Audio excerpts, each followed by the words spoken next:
Et je pense qu'il a compris comment ça marche, quoi. Et c'est ça que je trouve intéressant. Comment ça marche, comment on monte une boîte. Bonjour Nathanaël, bienvenue dans le Tech Show. Donc je crois que vous vous connaissez tous les deux. Comment vous vous êtes rencontrés ? C'était mon premier employeur, mon premier boss. D'accord. Il m'a lancé sur la voie de la communication dans sa première agence. Parfait. Alors est-ce que tu peux nous expliquer ce qu'est Kikar.co ? Bien sûr, alors Kikar.co, c'est la première plateforme de matching entre les besoins de communication des marques et les solutions des agences / médias. D'accord. Donc le principe, C'est une plateforme digitale ?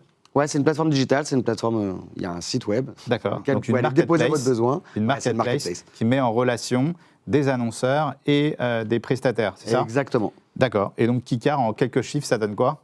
Alors aujourd'hui, on a plus de 300 agences et médias qui sont déjà inscrits sur la plateforme. D'accord. Et qui nous déposent. Là, on a déjà 3000 concepts et opportunités sur la plateforme. D'accord. Et donc tout ça, le principe, il est simple. Les marques, elles ont un besoin, elles viennent sur la plateforme, elles déposent leur brief.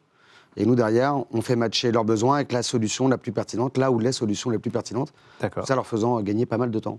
Et qu'est-ce qui t'a donné envie de te lancer dans ce secteur d'activité ? Un peu Édouard. D'accord. Ah oui, donc tu es le padawan d'Édouard, en fait. Et de son associé de l'époque, Romain Achard. D'accord. On en a parlé tout à l'heure. Voilà. En fait, ce qui m'a donné envie, c'est de faciliter la bonne rencontre au bon moment. Quand j'étais dans la première agence, il y a 15 ans, d'Édouard, on avait souvent plein de solutions géniales, plein de concepts canons. Et parfois, on se disait, mais on n'a pas le bon interlocuteur, la bonne marque en face. D'accord. Et déjà, à l'époque, je me disais, il y a un problème de rencontre. D'accord, parce que les sociétés, en fait, déposent des idées, en fait, sur la plateforme. Oui, aussi, elles déposent des compétences, des savoir-faire, des opportunités. D'accord. Tout ça, il y a de la data qui est mise dessus, et ce qui nous permet de ressortir le bon concept ou la bonne opportunité ou le bon savoir-faire au bon moment en fonction du besoin de la marque. Et donc, quelle est votre ambition à 5 ans ? À 5 ans, c'est de devenir la plateforme de référence européenne de rencontre entre les besoins des annonceurs et les solutions des agences / médias. Et alors, Édouard, ton jeune poulain, qu'est-ce que tu en penses ? Est-ce que tu es fier de lui ?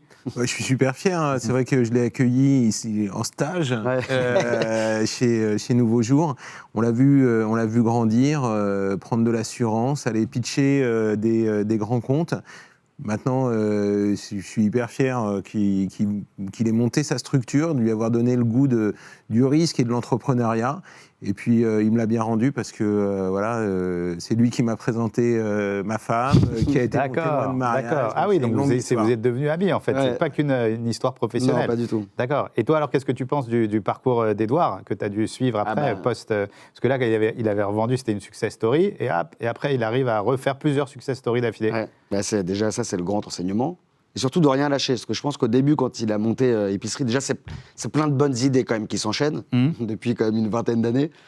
Je pense qu'il a compris comment ça marche, quoi. Et c'est ça que je trouve intéressant, comment ça marche, comment on monte une boîte. Et alors, quels sont, pour revenir à Kikar.co, quels sont les défis que vous allez rencontrer dans les prochains mois, prochaines années ? Alors, je pense qu'il y a c'est de rester humain, en fait, c'est d'avoir beaucoup de tech, d'automatiser un peu les matchs entre les besoins des marques et les solutions des agences, de grossir comme ça, mais surtout de rester humain dans tous ces matchs. Bravo, en tout cas, on te souhaite vraiment le meilleur, plein de succès pour Kikar.co.